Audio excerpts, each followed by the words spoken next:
Well, Chicago's getting a new mayor, and there's one thing that we know for certain.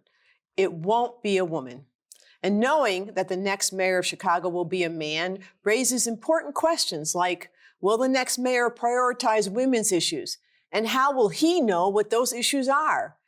I'm Andrea Zopp. This is Chicago Newsroom 2.0, and that's what we're working through this week. We'll be right back with our first guest. Change Agents places a spotlight on critical issues impacting Chicago's communities, including homelessness, gender-based violence, food inequity, bail reform, hate crimes, police reform, school bullying, the list goes on. Each week, we'll introduce you to the community organizations and leaders who are working on the front lines to address and combat these issues. Join me for Change Agents, Thursdays at 7 p.m. on CanTV 19 and streaming live on cantv.org. Before we dive into what women want from a political perspective, it's important to understand what women need from a practical perspective. And in many instances, some of the most important needs for women include security for children and resources for families. My first guest helms an organization that's responsible for doing exactly that. Please help me welcome to the program Krista Hamilton, President and CEO of UCAN. Welcome, Krista. Thank you, Andy. So the first thing I wanted to do was just give a little bit of background on UCAN. Okay. I'm very familiar with the organization, but not all of our watchers might be. So could you just tell us a little bit about what does UCAN do? Absolutely. We are a 153-year-old social service organization.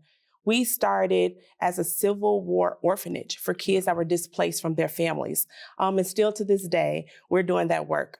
We take care of nearly 500 kids in our programs, in our DCFS programs. So we go from residential care, which are kids that actually live with us 24 hours a day, in our therapeutic center. We also have foster care programs throughout the state of Illinois, and then we have transitional living programs. Those are the kids that are transitioning at around 18 years old into independence. Then in addition to those programs, we have what I call our supportive services programs. So we do therapeutic day schools. We have two, one on the south side, one on the west side of Chicago. We have workforce development, youth development programs, behavioral health, and just other, whatever. We have other small programs that really just pull together to create comprehensive family services. Krista, you're the first African-American woman to head this organization. Yes. This in the 150 years. Does that have a lot of pressure for you?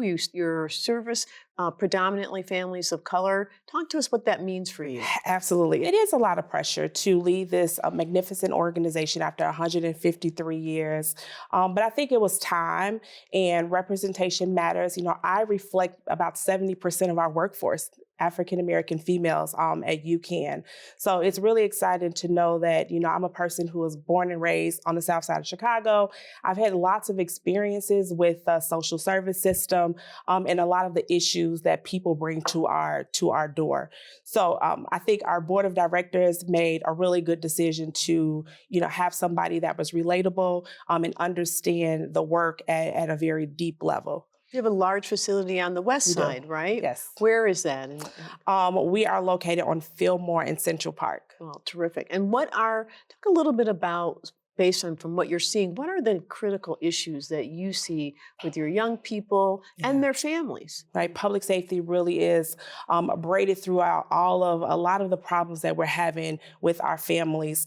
We live in communities that we don't feel safe, which impacts your ability to go to work, to take public transportation, and then also just the trauma that comes along with it.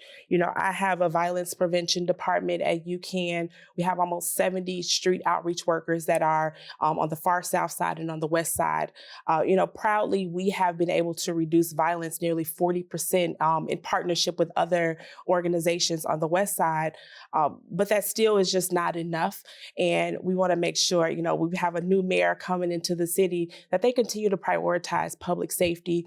We got to get people back into our workforce, so bringing more people back to Chicago, so we're able to provide those critical services. We need the staff to do it. There's been a lot of talk in the mayoral race so far about public safety. Lots of ideas, people have views. You're right in the midst of it. Right in the midst of and it. so talk a little bit about what you think the new mayor should be thinking about when it comes to public safety. We've heard heavy emphasis on policing. We've heard some emphasis on social services. What do you think are things that the next mayor should be thinking about? I think there are some great things in place already. I think we need to scale those things. There's a place for the police and there's a place for community. So we have to continue to work closely with both. I don't think it's a and or. I think it's a both and. So what we're doing now is collaboration. Lots of people are coming together. It's not a problem that any of us can deal with in isolation, right? No organization can tackle all the violence throughout the city. So I think continuing to have that collaborative spirit as we work through these problems and listening to the community, right? Understanding why are people committing these crimes. We at UCAN, we get to the great opportunity to talk to the perpetrators of violence and the victims of violence. Sometimes they're the same person, to be honest with you. So ensuring that we're continuing to support financially those organizations that are on the ground doing the work, so they'll be able to scale and provide more services. Sometimes some of the stories I have had experience with when I was a prosecutor, but also when I was at the Urban League, sometimes the violence is just so shockingly stupid, right? It's not driven by turf wars. It's driven by somebody felt they were insulted on social media. How do we address that, and who's best set to address that? Is that a police issue? Is that a social service issue? Is that a family issue? How do we get to stopping young people from reaching for a weapon to resolve a conflict? Well, I'm going to say, we have a social media team at UCAN, and we're actually monitoring social media all the time. We're going out when we see signs of possible, disturbance or violence about to occur. We go out in our street outreach team. They go out and mediate the conflict. We bring people together. We have peace circles.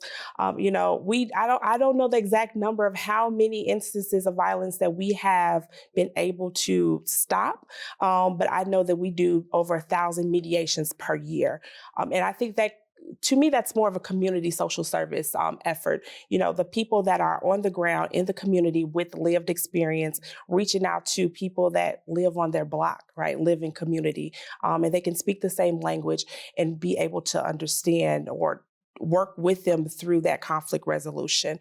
We do a lot of cognitive behavioral therapy at my organization and other organizations across the city, which is really helping people recalibrate how they think and manage their impulsive reactions to events. So there's been a lot of talk also about investing in communities and helping communities, businesses grow in the community and doing developments that draw people and money into neighborhoods. I know you've seen some of that where you are. What do you think? Do you think that's something else the next mayor should be thinking about continuing, which is finding ways to invest and help small businesses and communities thrive through investment? Absolutely. I think it's you want people to stay in community, right? I live in Chatham on the South Side. I think it's important that when people do become successful, they feel comfortable living there so they can be a part of the change. Kids need to see role models on the block. I'm blessed to be I got the amazing opportunity to be a CEO. So there's kids on my block that has a CEO living on their block.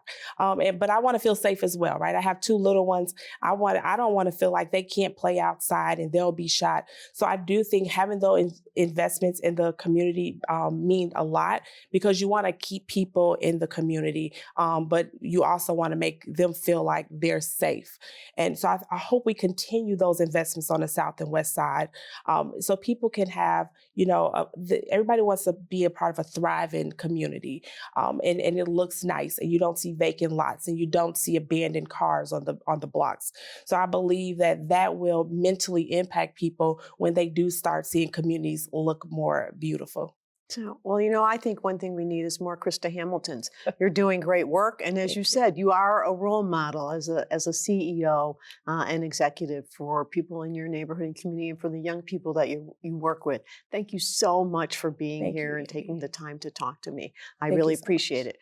We'll be right back with our roundtable discussion. I'm Kimberly Loftus, a CPA and a financial executive, and I want you to know that you are not alone in your money journey. On my new show, In the Money, we will have the finance talks that we didn't have as kids. Let me share the gift of financial freedom with you that will lead to less stress around money. Join me, Kimberly Loftus, Thursday at 7:30 p.m. on CAN-TV 19, cantv.org, and on the new CAN-TV Plus app. As I said earlier in the broadcast, we know Chicago's next mayor won't be a woman. But that doesn't take away from the fact that women in Chicago have issues that they care about and that they want to see addressed. What are those issues? And what will the next mayor need to do in order to get them addressed? Well, to help us work through all of that are today's guests. Please help me welcome to the program Kathy Cheney, Vice President of the National Association of Black Journalists, Emmy Award-winning journalist Samantha Thomas, and Tia Carol Jones, Managing Editor of the Citizen newspaper.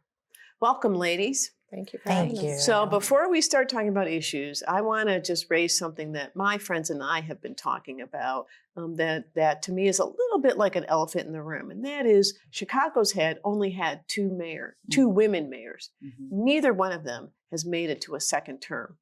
What does that say? To me, it's kind of like, that's hard to think it's an accident. Mm-hmm. You can always say like, well, they had this problem, but we've had male mayors that have had some issues. So what do you think? Do you think that there's a little bit of issues with seeing powerful women running a big city in our electorate? Absolutely. I do think that there is just this thing of women, I don't want to say should be seen and not heard, but when women are in power positions and we're continuously shattering the glass ceiling, you can have that power for 4 years, but we've given it to you. Now it's time for you to step aside. We don't want you to have any more because there'll be others coming after you. There have been men who have been mayor who haven't had the best administration or the best even interpersonal relationships with people in their administration. And it's been okay, but there's a little bit more there. Like you said, once they shatter the glass ceiling, then they're like, oh no. You're 4 and done, 1 term and done. So it's very interesting. It's a good question. I would say partly yes, and the partly no. I think that the former Mayor Jane Byrne and then now Mayor Lori Lightfoot, and again, she made history, and they made it a point to say making history by not becoming mayor for a second term in over 40 years in Chicago. So I do think that we give you this, be happy with it. We may even give you an expressway with your name on it, years later. And it's evident. Yeah, I think because just be mayor, you're wielding power. Right. Think about the way people talked about Mayor Lightfoot. How many times did you see the adjective angry in connection with her? I worked for Rahm Emanuel. I know angry, right? And so, but you very rarely saw people describe him as angry and he had an angry as a temper tantrum. You didn't see that in the descriptors of him, but you saw it all the time with her because to me, if you're strong and direct, it's easier to put a adjective around it that people view as negative and call it anger, as opposed to just deal with the fact that it's a powerful woman. Absolutely. Point is, we still have a lot of work to do for our women leaders. So let's move on to talk a little bit about, as women, what do you think are the top issues women care about and want to make sure, as mothers and working women, entrepreneurs, what do you think should be on the top of the list for our next mayor? I would say open the doors to creating more opportunity and allowing us to see the opportunity and not just say that it's there. Many of us, they always say your vote is your voice. I just don't want to be a voter. Let me actually use my voice to talk about things that I want, and going back to basically being emotional and not just being emotional, but me asking for what I want and giving a definite answer instead of mega amounts of paperwork and never seeing anything done. Especially for women. I know lots of women entrepreneurs. Sometimes we just need a chance and that check, Right. you know. Right. And So, and we- there's been in Mayor Lightfoot's administration a real emphasis on supporting small businesses, particularly small businesses on the south and west sides. So I think there's some indication that that helps with another critical issue. I don't know. What do you think, Kathy? Effective mental health services is definitely, at the forefront. I have to think about education all the time. My kids are out of high school now, but there's also that CPS, my tax dollars as a homeowner. It's still going to education. So I want the schools to be fully supported, strategically thought about, things about helping increase enrollment, having plans, stop taking programs away from schools, especially schools that are low enrollment. There could be a reason for the low enrollment if you're not offering programs in them. What are you doing? What is the administration doing? So I think education, mental health services, and then, of course, crime. Yes. There needs to be a strategic plan. And I also think that there has to be an understanding that there isn't a one size fits all, and it's not on one person. So it's not on the mayor. It's not on the police chief. Yes, they have some responsibility, but it's on all of us. And I think that that's always lost in it. So when something is really, really going bad, we're pointing the fingers at two people, and it's just like, okay, let's be realistic about it. I just want to follow up on that point that it's not one person or one solution, because we heard a lot in the campaign, and Paul Vallis in particular. I mean, both candidates are running heavily on public safety, but Paul Vallis in particular is leaning heavy into police, and I'm going to add more police officers, and I'm the guy that's going to make you safe. Is that he doesn't talk much about kind of the wraparound parts of that? How do you feel about that? I don't feel confident in it. I've covered early in my career, I've covered a ton of, crime issues. I've gone on ride along. So I've seen some not good things. I've seen some good things. I've covered the CAPS program when it was very robust and they had a lot of different programs throughout the different communities. So I've seen some wraparound services, but I need some strategic thinking, like what are you really doing? I don't see many people going to their beat meetings. So I really need to see them thinking about, some strategic stuff, that the community can buy into and that they actually buy into. Because if you're not really buying into it and you're just throwing out things that hopefully something sticks on the wall, you're not convincing me that you are really convinced and invested in it. I believe what we need is unification of the grassroots organizations who are already on the ground. I think there are a lot of people doing a lot of good work, but it seems like they might all be doing the same kind of work. So if they could come together and kind of assemble and gather all of their people, it might make a greater impact. Get aligned, right? Yes. Speak with a bigger voice, Right. And on that related point on public safety, just kind of on the other side of the too much policing coin, Brandon Johnson's talked a lot about how he's going to invest and how he's talked about mental health services, which I think are important. But in order to have effective policing, you have to have police officers that are engaged, but also who don't feel like they're the enemy, right? We saw last week how dangerous, right, being a police officer is. We lost a police officer. So how can the new mayor do that balance between recognizing that we have to support the community and there has to be community engagement, but the police can't be viewed as the enemy? Unfortunately, what I see has happened, just not here in Chicago, but nationwide with police, they are looked at as enemy. You really don't trust them. You don't really know. But what I do know, Paul Vallis is throwing out there, taking the handcuffs off police and Brandon Johnson's stance is more to defund and basically put resources other places. So I think in going to Kathy's point, when you said earlier, it's not just one person or two people, because when you often heard about different things, it was Mayor Lightfoot and forgive me, David Brown, Mr. Brown, David Brown. It was just always those two names that you heard when it's a whole force, and the people behind them. So I think what will wind up having to happen is, again, unification, as we see Mr. Brown put in his resignation. Mm-hmm. So now when they get a new person in office, hopefully they can unify with the mayor a little bit more and not just maybe feeling like this is my friend who I helped get a job here in Chicago. Mm-hmm. A lot of people felt like that with the appointment of someone not from here, not really knowing how we do things here. It's like an outsider. And Chicago, we want who we want. Right. So exactly. We like our people. We like our people. Tia, so how about you? What issues do you think really matter, particularly to women in Chicago? I think one of the big issues, at least as far as I can see, I don't have children. So, when it comes to education, I understand the importance of education, but I don't have children. So it's not like at the forefront. But what is at the forefront for me is more investment in communities when it comes to the resources that are necessary. We still have communities that don't have full service grocery stores. Right. That's a big one for me. Right. If you don't have healthy food, how can you be healthy?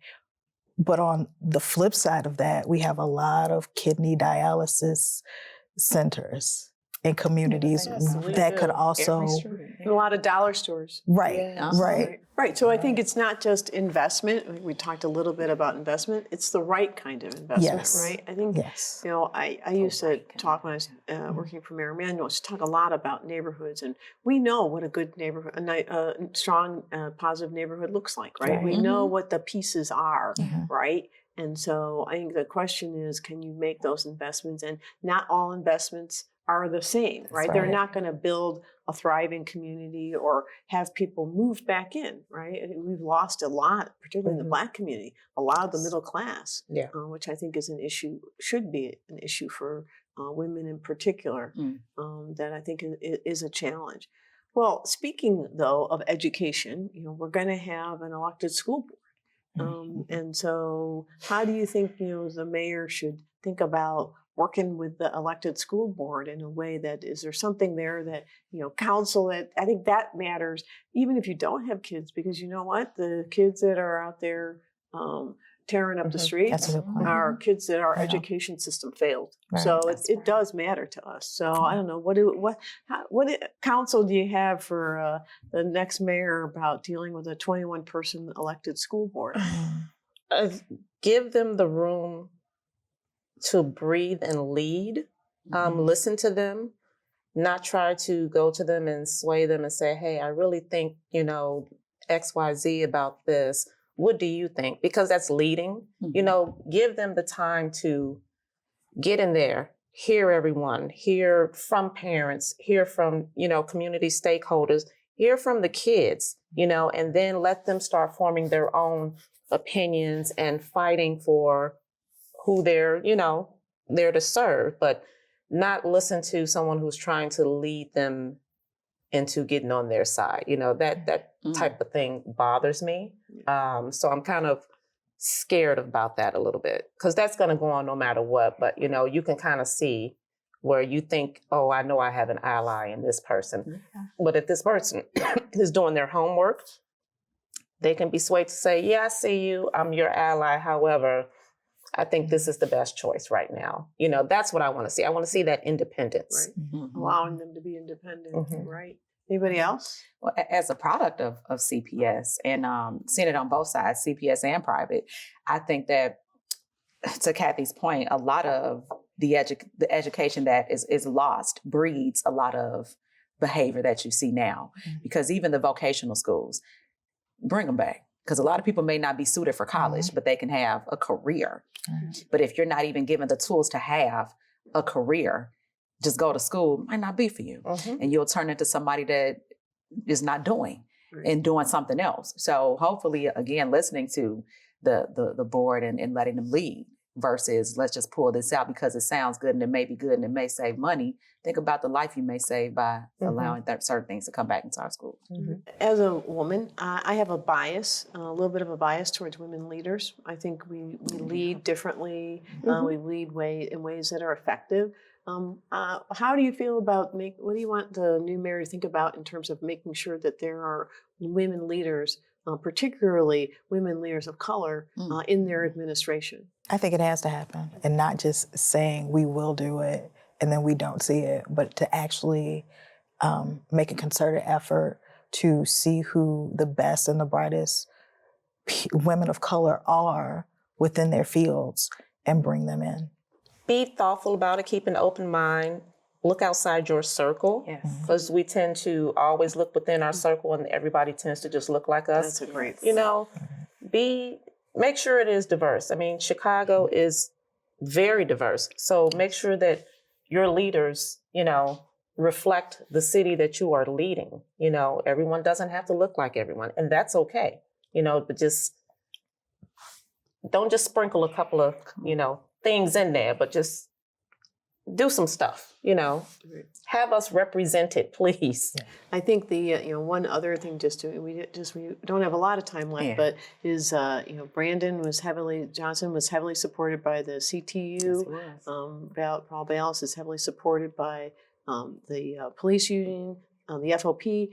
Anything that concerns you about that depth of support and that you'd want the next mayor to be thinking about to show people, speaking of independence? I mean, those are two strong Very, groups, yes. you know, where that also scares me, you know. Like I said, having covered crime, having covered education, and being a mom who, you know, and I'm a product of CPS.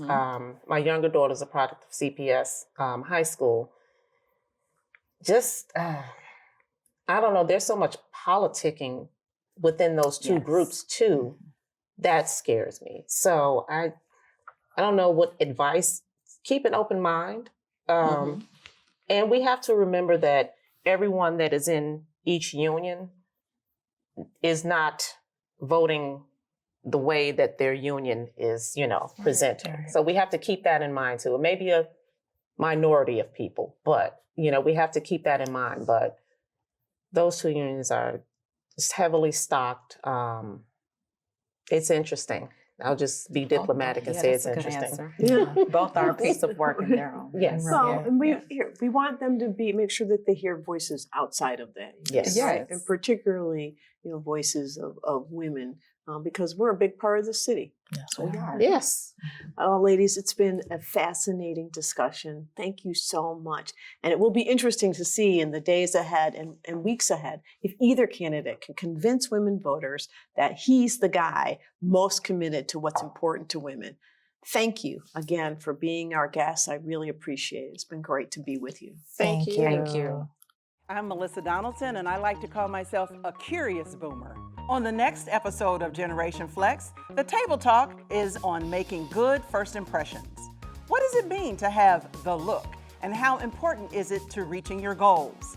Watch Mondays at 7:00 p.m. on CAN-TV Channel 19, cantv.org, or download the new CAN-TV Plus app. They say a woman's work is never done, and it isn't. But the work of a woman is made a lot easier when we have support from those in power. That's why it's paramount over the next few weeks that women pay attention to the priorities of both candidates for mayor and be active participants in voting their interests. Thank you, Chicago. See you next time.